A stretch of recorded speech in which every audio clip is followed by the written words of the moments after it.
if somebody wants a Salvador Dali inspired tattoo, do you have to get permission? I know he's dead, but famous. Yeah, but somebody owns the life rights to his art and stuff. No, I think because it's an artist's interpretation. Like if I were to do a Salvador Dali piece on you, it would be my interpretation of it. So it's not like I would be mass producing it and selling it. You know. Right. I think Walt Disney maybe. I have no idea. I've never run into that problem. You know.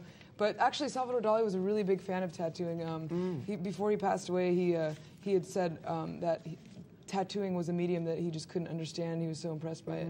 So to me, I'm a big Salvador Dali fan, so I was like, oh, wow, so cool. Well, because he's surreal and there and, you know. Such a pioneer as well. Such a pioneer. When you read a book to be inspired, when you're having one of those days in L.A., who do you read? I'm a big fan of Eckhart Tolle, so. Oh, he's here, you know. Is he? Yes. What do you mean? Yes, he lives here. Wow. Part of the time. That's he amazing. Does. You guys are very lucky. Who knew? Yeah, I'm a big fan of, Power of Now.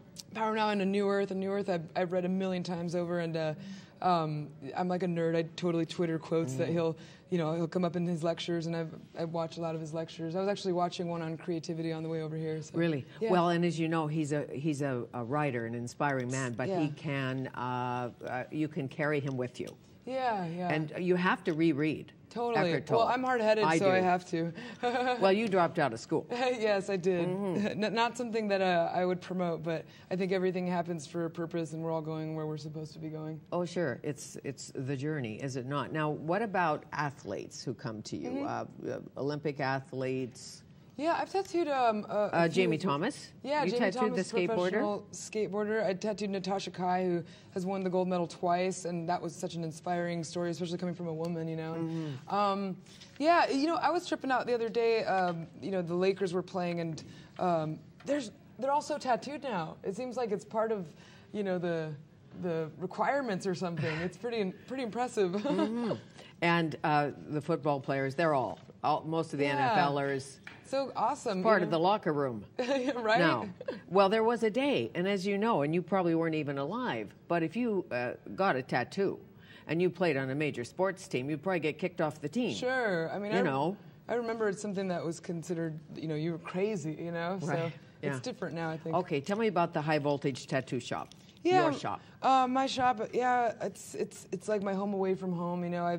I love my family, but my tattoo family is something that I'm just so grateful for. We're like a little pirate ship, and we kind of stick in our bubble in the tattoo shop and kind of don't let all the outside criticism come in. And it's a nice place, So it's exciting to be able to share that on the show, Although LA Ink and High Voltage are two different things, I think a lot of people confuse the two sometimes. Yes, but did you start at Miami Ink and then go to LA Ink? Is that how it worked? Well, I actually worked at a shop called True Tattoo, a little shop in Hollywood, when they asked me to go be on Miami Ink. And I would just fly out there to do the television show, and a lot of people thought I lived there, but I don't think I'll ever really leave Los Angeles, other than to visit places. Sure, but I thought you had a home in Dallas. Did I make that up? I was married for 3 years, and my husband and I had a house out there in Dallas. Okay, so no longer. No. Husband gone, house gone. Yes. Sober. Casualty of the war. Tragedy. And Nikki, you're just your friend. Who now? Yeah, I don't know. I think like when Jesse and I had started dating, just because of all the attention that it got, and it's not necessarily positive. This is Jesse James. Yeah, I just choose from now on not to really be as open. Unfortunately, it sucks when other people ruin it for others. I kind of just don't really feel like sharing anymore. I think that this book is a really great way of ending that part of my life, And sure, but everybody hounds you about it, I'm sure. Sure, yeah. I mean, unfortunately, I think there's so many more positive things we could focus on, but in the end, I don't really even think all that stuff's important.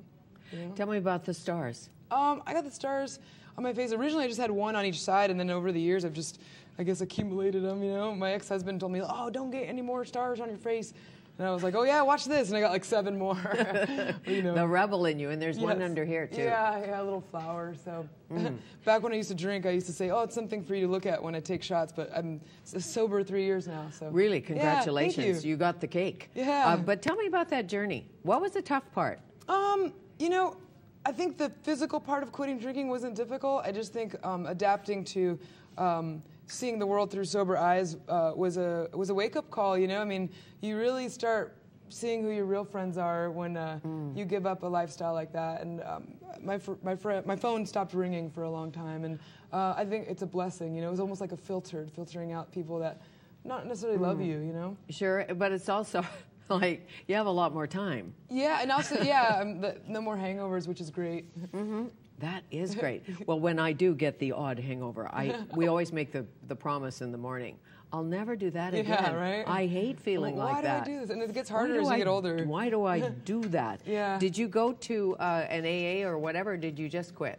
I actually just quit on my own, but I've read the big book a lot, and I actually love it a lot. There's not one thing I don't agree with in that book. Okay. Yeah. Well, this is really a beautiful book. Thank you. Great for Christmas. And I know you wrote it last year. Yes, I did. But still, it's all there. And it's a love story. Yeah, there's a lot of love in there. To meet Thank you so much for having me. Thank you. I loved your very, very awesome questions. Thank you.